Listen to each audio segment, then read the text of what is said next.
नमस्कार, check post news पर आप सभी का स्वागत है। आपके साथ मैं हूं जीनत सिद्दीकी। आज बेहद ही महत्वपूर्ण चर्चा हम करने वाले हैं। प्रेम कुमार जी हमारे साथ हैं, संपादक है प्रणाम इंडिया के। यूट्यूब चैनल भी है प्रेम कुमार जी का, तो आप इसको भी फॉलो कर सकते हैं, सब्सक्राइब कर सकते हैं चैनल को। प्रेम जी, अब मैं थोड़ा सा सब लीडर ऑफ ऑपोजिशन पे भी बात कर लेती हूँ। राहुल गांधी, अब आप जानते हैं, खबर आई है कि उन्हें एक कमरा भी अलॉट हो गया है। और अखिलेश पे भी मैं बात करूंगी। नेता विपक्ष बनने से राहुल गांधी क्या बदल देंगे सर देश में? जो दो पिछले कार्यकाल में नहीं हुआ, वो ऐसा क्या हो जाएगा? देखिए, नेता प्रतिपक्ष एक व्यक्ति जरूर बने हैं राहुल गांधी, लेकिन देश को नेता प्रतिपक्ष मिला। राहुल गांधी नहीं, कोई और भी होना तो चाहिए था, लेकिन नेता प्रतिपक्ष देश को नहीं था। ये डेमोक्रेसी की एक कमी थी, हमारे संसदीय प्रजातंत्र की एक बहुत बड़ी कमी थी। पहली बात कि वो कमी पूरी हुई है, और दूसरी बात, इस कमी को पूरा करने के लिए राहुल गांधी मिले हैं। तो राहुल गांधी जिन्होंने अपने आप को इंडिया गठबंधन के नेता के तौर पर मान्य कराया है, और इंडिया गठबंधन का मतलब ऑलमोस्ट अपोजिशन, क्योंकि आज सत्ता और विपक्ष को छोड़कर सिर्फ 16 की संख्या में सांसद हैं। तो मूल रूप से बाइपोलर पॉलिटिक्स है। उस बाइपोलर पॉलिटिक्स का विपक्ष वाला जो भाग है, उसका नेता होना और उनकी ओर से नेता प्रतिपक्ष होना, ये राहुल गांधी की उपलब्धि है कि वो सबके नेता बने। इसके बाद हम उस पर नहीं जाते कि नेता प्रतिपक्ष को पर्क्स क्या मिलते हैं, सुविधाएं क्या मिलती हैं, ये बहुत छोटी बातें होती हैं। देखिए, नेता प्रतिपक्ष को राहुल गांधी ने कल ही एक वीडियो डाल करके समझाया है क्या होता है नेता प्रतिपक्ष, कि आम जनता की जो आवाज उठाए, जो जनता चाहती है, जनता महसूस करे कि मैं नेता प्रतिपक्ष के तौर पर संसद में खड़ा हूं। और राहुल गांधी ने विश्वास दिलाया है कि मैं खड़ा हूं, इसका मतलब आप खड़े हैं, महिलाएं खड़ी हैं, आम लोग खड़े हैं, गरीब खड़े हैं। उन्होंने विस्तार से समझाया, यानी ये बताया कि मैं नहीं हूं, मैं आप हूं। आप का मतलब गरीब, मजदूर, महिला। तो नेता प्रतिपक्ष को इन्होंने बेहतरीन तरीके से समझाया। ये एक बात है। इस बात को जो उन्होंने समझाया है, अगर वो जी कर दिखला देते हैं, यानी व्यवहार में करके दिखला देते हैं, जैसा कभी उन्होंने कहा था कि देश के लोगों से कि आप जब कभी भी दिल्ली आए, छात्रों से कहा था उत्तर प्रदेश में, आपको याद होगा जब न्याय यात्रा निकाल रहे थे, कि आप महसूस कीजिए, आप दिल्ली में आइए, हम हैं, मतलब आप हैं दिल्ली में। ऐसा जो उन्होंने विश्वास दिलाया था, ऐसा ही विश्वास नेता प्रतिपक्ष के मामले में दिलाया है। तो अगर ये वास्तव में जनता आए और उसकी आवाज बन करके राहुल गांधी सामने आए, तो ये एक क्रांतिकारी बदलाव होगा।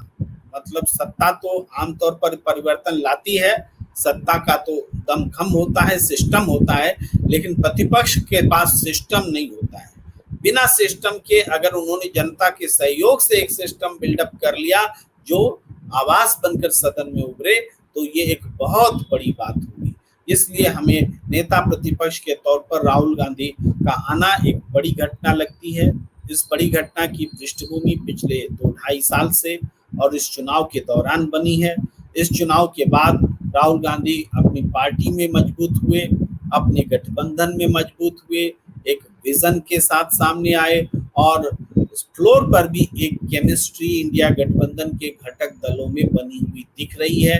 राहुल गांधी के बगल में भी दलित नेता हैं, बैठ रहे हैं, अखिलेश यादव के भी बगल में दलित नेता बैठ रहे हैं। यानी ये एक मैसेजिंग कर रहे हैं कि जो दबा कुचला तबका है, अछूत तबका है, जिसको माना जाता रहा है, महसूस कराया जाता रहा है, उस तबके को हम संसद में या विभिन्न जगहों पर भागीदारी देने के लिए तैयार हैं।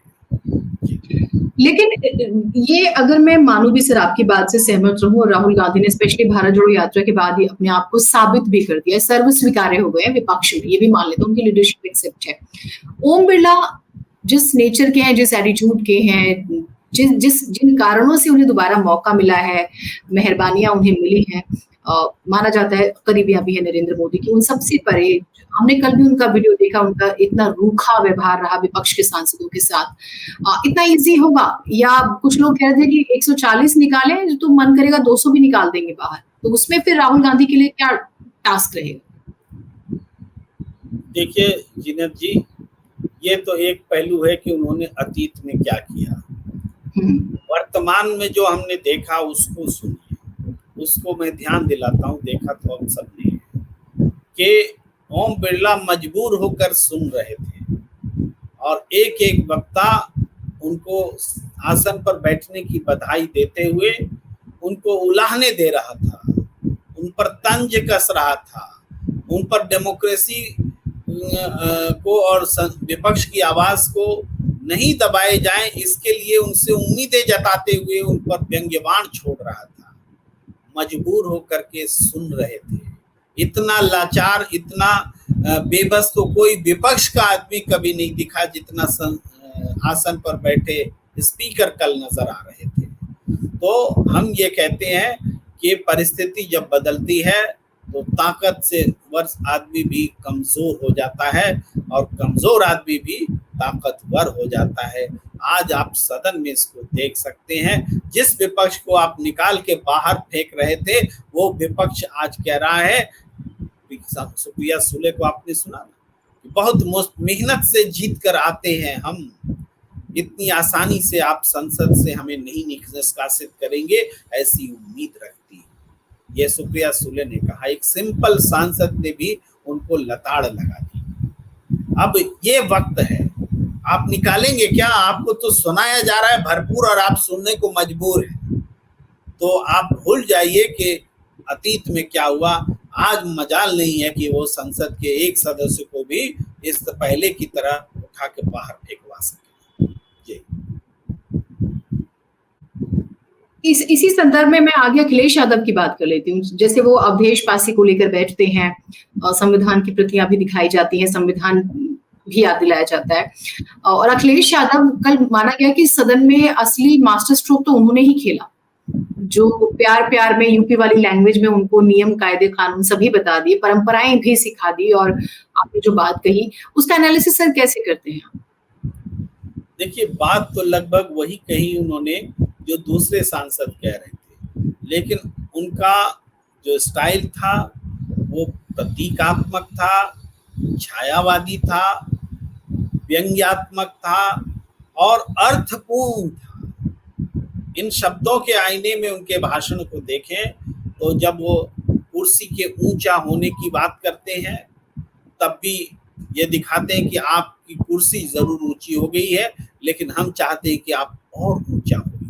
यानी एक्सपेक्टेशन कहीं ना कहीं अपोजिशन के साथ में व्यवहार को लेकर है। वो कहते हैं कि आप अपोजिशन को तो कंट्रोल कर लेते हैं, लेकिन हम चाहते हैं कि आप सत्ता को भी कंट्रोल करें। तो ये जो अपनी चाहत उन्होंने रखी, चाहत रखते हुए एक तरह से उनके व्यवहार पर कटाक्ष किया। जब वो कहते हैं कि आपके पीछे दीवारें हैं लेकिन दीवार में बहुत जगह सीमेंटिंग है, इसका मतलब आप आज भी सुरक्षित नहीं हैं, आप जोड़ तोड़ से हैं, इसका मतलब यह है सीमेंटिंग करके हैं। तो बहुत सारी बातें अखिलेश यादव ने कही है, तो उसके मायने सबको समझ में आ रहे थे और बेबस बने हुए स्पीकर साहब मुस्कुरा रहे थे। कश्मीर के एक सांसद की भी बड़ी चर्चा है सर, मैं चाहूंगी उस पर भी आप थोड़ी सी रोशनी डालिएगा। और उन्होंने कहा कि आप अब किसी पार्टी से नहीं है, और दूसरा एक चीज और आपने क्योंकि कहा कि न सिर्फ संविधान दिखाया जाता है बल्कि दलितों को, दबे कुछ लोगों की भी बात होती है, क्या 27 की तरफ इशारा है? इससे विपक्ष ने इन मुद्दों को पकड़ लिया है, जकड़ लिया है और इनके साथ ही वो आगे बढ़ने वाले हैं? देखिए, संविधान को जकड़ लेना, पकड़ लेना तो बहुत जरूरी है, और विपक्ष ने संविधान की कॉपी ही तो पकड़ी है।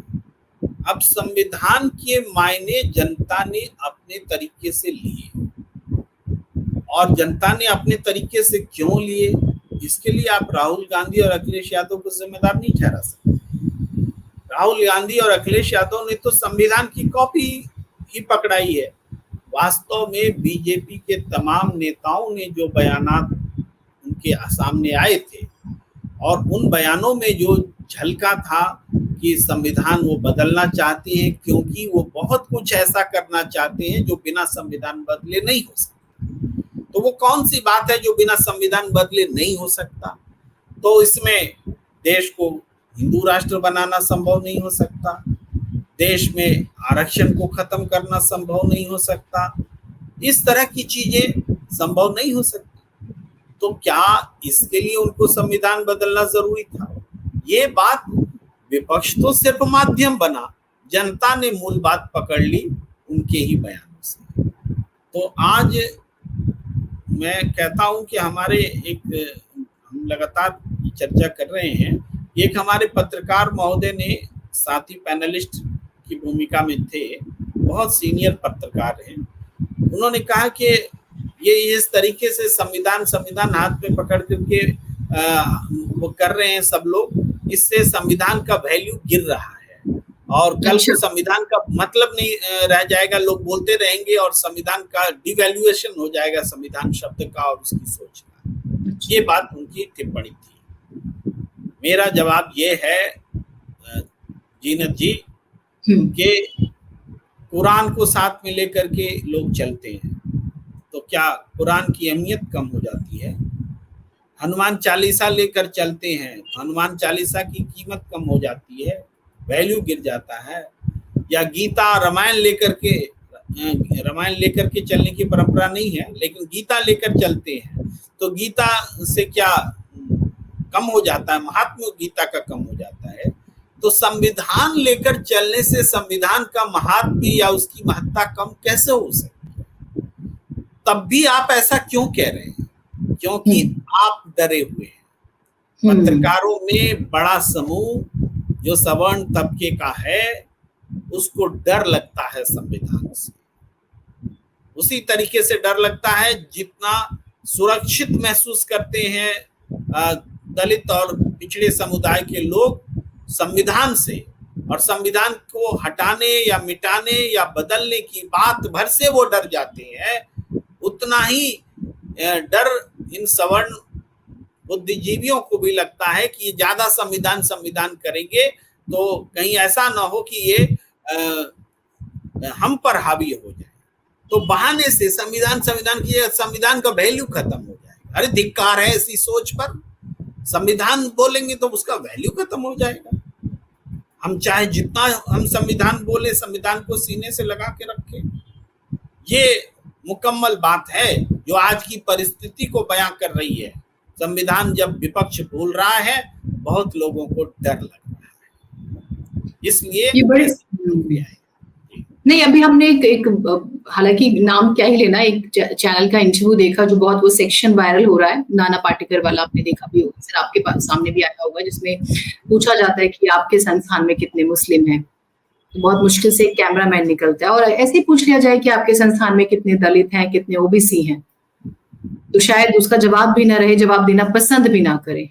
यही तो सच्चाई है ना सर, तो सबको तो उठाना होगा, हम सबको साथ लेके चलना होगा।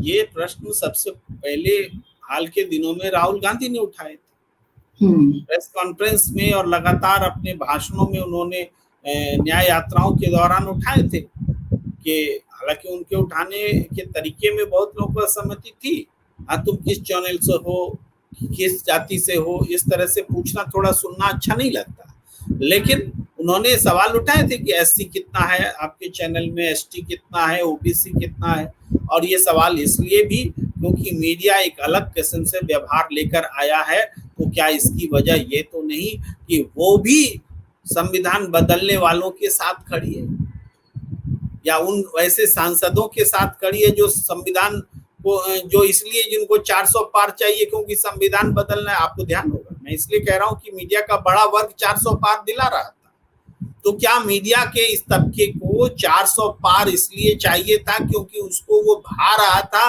कि 400 पार आएगा तो मन माफिक कुछ बदलाव होंगे जो उनको सूट करे?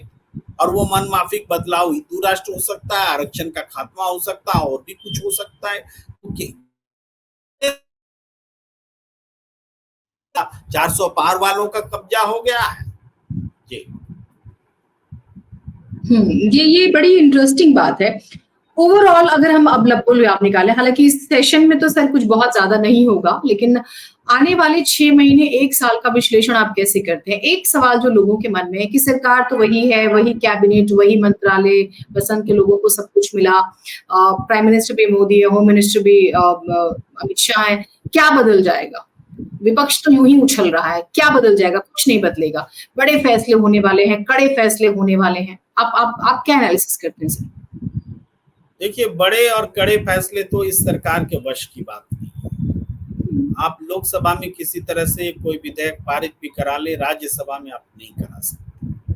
आपके अपने साथ देने वाले साथी, बीजू जनता दल जैसा साथी भी साथ छोड़ चुका है। माना कि लोकसभा में उनके सदस्य नहीं है, लेकिन राज्यसभा में तो हैं।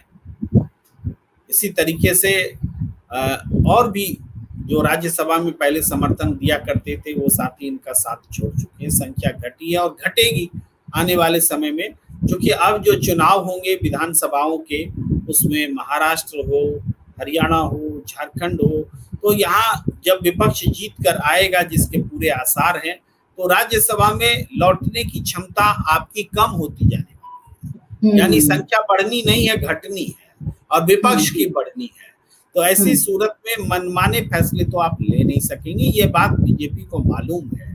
इसलिए बीजेपी की सरकार, जो मैं बहुत ही अस्थिर सरकार मान रहा हूँ, इसका कभी भी किसी भी क्षण ये सरकार बैठ सकती है, गिर सकती है, ये इस स्थिति में चल रही है। तो सरकार ये मानकर चल रही है कि कुछ परसेप्शन की लड़ाई में हम इस तरीके से आए कि चुनावी एजेंडा मुद्दा तैयार खड़ा कर ले और उस मुद्दे पर जल्द से जल्द चुनाव में चले। ये सत्ताधारी दल की फितरत है, वो मध्यावधि चुनाव की ओर ध्यान लगा करके अपने आप को आगे बढ़ा रही है। तो निश्चित रूप से ये जान करके भी कि कोई मुद्दा संसद में पारित नहीं होगा, फिर भी वो पारित कराने की और उस पर देश में हंगामा विमर्श पैदा करने की कोशिश करेगी, ताकि उस विमर्श के आधार पर एक बड़ा चुनावी मुद्दा जो है सेट किया जा सके। तो अब सरकार उस दिशा में चलने वाली, कोई बड़ा काम करने वाली नहीं है ये सरकार, क्योंकि बड़ा काम करना इनके वश में है नहीं। उम्मीद करते हैं आपको ये चर्चा बहुत पसंद आई होगी। आप इस वीडियो को लाइक कीजिएगा, शेयर कीजिएगा और चैनल चेक पोस्ट न्यूज को सब्सक्राइब जरूर कीजिएगा। नमस्कार।